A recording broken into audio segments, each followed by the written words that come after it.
Establishing marketing goals is critical to the success of your YouTube marketing. Countless entrepreneurs and businesses have set up a YouTube presence, made a few posts, and then let it sit untouched for months or even years. This is usually due to a lack or an absence of goals. So, before you even begin establishing any sort of YouTube presence or strategy, you need to establish clear marketing goals. Your goals should be specific, measurable, and attainable. They can be long-term, short-term, or a mix of both. Deadlines and milestones can be helpful as well. I want to increase my social following would be an example of a bad goal that will likely result in your marketing efforts petering out for a while, because there's no specific milestones. I want to gain 1,000 likes by Christmas is an example of a good goal. It's specific, measurable, and certainly attainable. Below are some examples of the various goal categories you might be interested in. First up, there's traffic to websites. And here we're talking about sales, leads, or just content marketing. Probably one of the most popular goals of YouTube marketing is to funnel your YouTube traffic back to your own web properties. After all, most businesses don't do business on YouTube per se. You're leveraging YouTube to obtain traffic and convert that YouTube traffic into brand followers, leads, prospects, and customers. So maybe your goal is to get people to a landing page with a free offer where they can subscribe to your list and become a lead. Maybe they're being sent to a sales page or an e-commerce store. Maybe you just want to do some content marketing, so you send them to your blog. Whatever the case, the end goal for a lot of businesses will likely be bringing YouTube traffic away from YouTube and over to their own web properties. Next up, there's social following, which we like to call YouTube as autoresponder.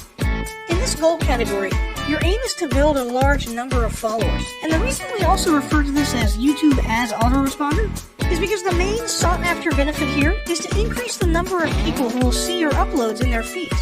In this sense, your YouTube posts become similar to sending out email broadcasts via your autoresponder. If you grow a large enough community, this can be very beneficial, and if your content is engaging enough to get a lot of traction in the form of likes, comments, subscribes, and shares, you can significantly increase the range of your organic reach into people's feeds. Next, there's passive presence. Some businesses might have purely passive goals. Simply being present and discoverable inside of YouTube is a benefit that has wider appeal and greater utility than you may think. In many cases, a company's YouTube presence might supersede or at least augment what was once the role of a blog, assuming most of your content can be conveyed in the form of videos or attached to videos. When people come across this content of yours and they look at your channel, they can see some basic info about your brand or business, and you can get some traffic to your website. The same approach can also be used for events, communities, and brands. After that, there's brand awareness. Another goal that's less thought about might be spreading brand awareness and recognition. If you're just starting out, there's a good chance your brand might be in need of a jump start. If nobody's ever heard of you, a great way to increase recognition is to simply create and share unique, helpful, or entertaining content and get your name, logo, and overall brand identity in front of as many people as possible, as many times as possible.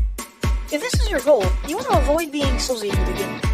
Ensure you're focused almost entirely on posting helpful, relevant, or entertaining videos. After that, there's expanding existing audiences. If you've already got an audience, your goal might be to make it bigger. This can be done via several social marketing methods.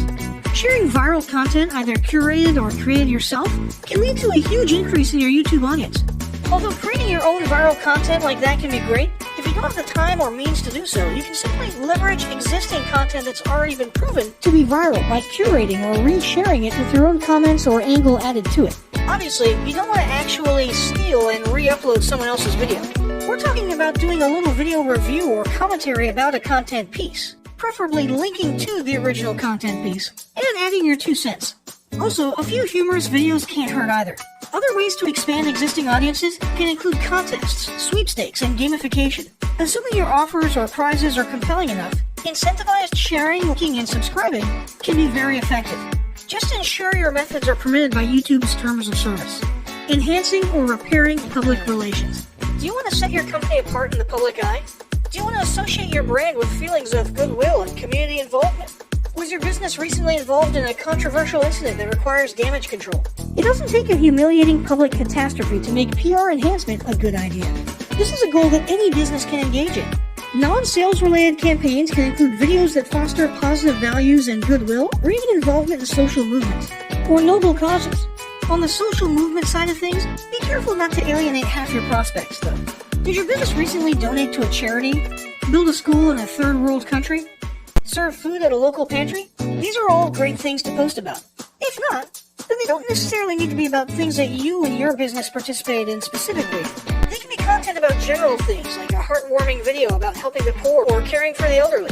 Special holidays like Christmas, Thanksgiving, or Mother's Day also present opportunities to leverage emotions, foster goodwill, and enhance your PR. Next, there's market research. A hugely beneficial goal of YouTube marketing is market research. If you're just starting your business or going down a new path, YouTube can be an excellent place to learn more about your audience and your market. This can be done in a structured way with things like mentioning surveys and questionnaires at the end of your videos and linking to them in the description. Or in a less structured way by simply engaging with your audience, commenting, asking questions, and so on. Also, lurking or conversing in YouTube channels or the comments of videos related to your industry can teach you a ton about what your customers want and who they are. Beyond that, you can monitor your competitors' accounts and posts to see what their customers like and what they're complaining about, so you can adjust your business accordingly. Creating your own channel, posting, and engaging in it is another great way to get a constant stream of market and audience data flowing into your business. Ultimately, your goal should be to come up with 1 or 2 ideal customer avatars that you can then base your marketing and product development on. All of the goals you've learned about in this section require some sort of presence on YouTube. Getting that presence started is what we're going to talk about next.